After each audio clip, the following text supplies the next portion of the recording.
రకంగా తీసుకోవాలంటే టీడీపీలోకి ఎందుకు చేరాల్సి వచ్చింది?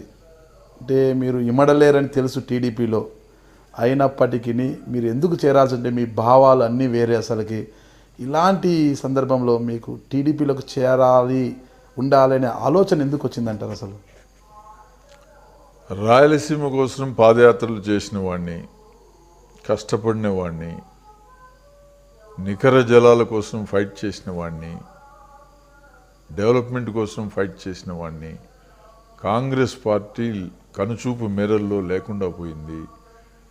కాబట్టి చంద్రబాబు గారు పిలుపు మేరకు రాయలసీమ అభివృద్ధి కోసం శేష జీవితంలో తప్పు లేదు, నా ప్రజలు క్యాపిటల్ సిటీ లేదు, వనరులు తీసుకుంటే చాలా ఇబ్బందుల్లో ఉన్నాం, ఆర్థిక విధి విధానాలు మే అందరికీ తెలుసు, మనం చాలా వెనుకబడి ఉన్నాం, లోటు బడ్జెట్లో ఉన్నాం. ఇటువంటి సందర్భాల్లో వ్యక్తిగతంగానో ఇంకోటి ఆలోచన చేయకుండా చేదోడు వాదోడుగా ముఖ్యమంత్రికి పనిచేసి సలహాలు ఇవ్వటము, లెటర్లు రాయడము, ప్రాంతాన్ని గురించి మాట్లాడడము, రాయలసీమను గురించి మాట్లాడడము, ఒక ఫ్రెండ్గా స్నేహితునిగాను అతనికి సపోర్టుగా ఉంటే బాగుంటుంది అన్న నిర్ణయం చాలామంది సలహాలు సూచన మేరకే చేరాను. కానీ నా సొంత ఆలోచన సొంత నిర్ణయం అయితే కాదు. నేను నా 7 తాలూకాల్లో అందరిని అడిగాను, 7 అసెంబ్లీ సెగ్మెంట్స్లో. చాలామంది చెప్పారు తప్పు లేదన్న, మంచి పని అని. ఎందుకంటే నా సొంత నిర్ణయంగా ఉండకూడదు ఇది. పార్టీ మారడం అన్నది చాలా మీకు తెలుసు, నేను సుదీర్ఘ చరిత్ర కలిగిన వాడిని కాంగ్రెస్ పార్టీలో. కాబట్టి తెలుగుదేశంలోకి ఇప్పుడున్న పరిస్థితుల్లో నా ప్రాంతం కోసం నేను వెళ్ళాను, తప్పు లేదు పనిచేయటంలో అని నా భావన. టీడీపీలోకి మీరే వెళ్ళారా? మీకేమన్నా ఎవరైనా ఫోన్ చేసి పిలిచారు?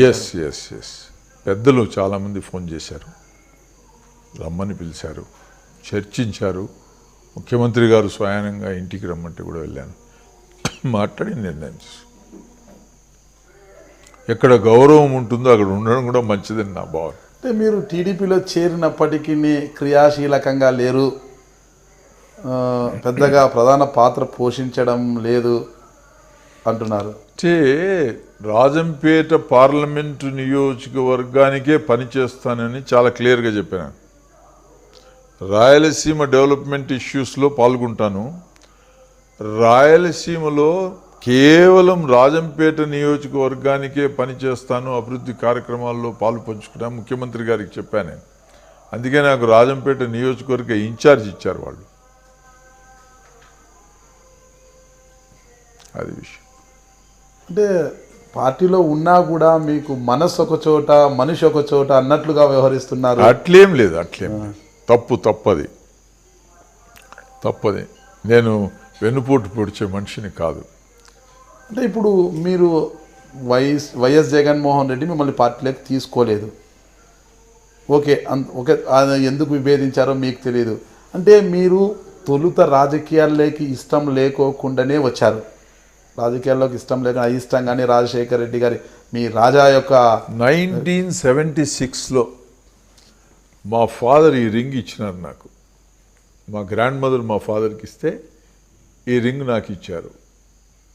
76లో ఉట్కూరు రామిరెడ్డి గారి ఎలక్షన్స్లో మా ఫాదర్ చాలామంది నాయకులను తయారు చేశారు, సపోర్ట్ చేశారు.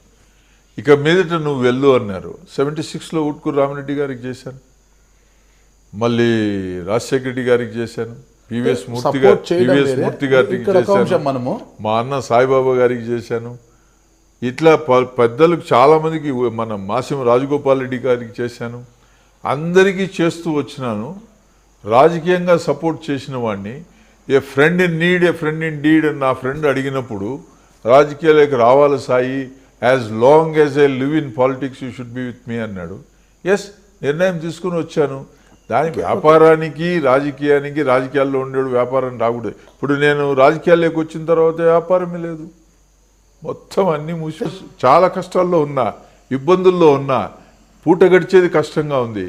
అయ్యా 4 లక్షలు నీ 10 లక్షలు మళ్ళీ చెక్కు, ఇప్పుడు ఎన్క్యాష్ అయితే 6 లక్షలు మళ్ళీ ఇస్తూలే, ఆ 4 లక్షలు ఇవయా, నా ప్రజలు అన్నం తింటారు అని స్పెషల్ కేటగిరీ దీంట్లో వచ్చిన డబ్బుని చంద్రబాబు తీసుకోవడం తప్ప మనం ఎందుకు కొంచెం లార్జ్ హార్ట్తో ఆలోచన చేయకూడదు?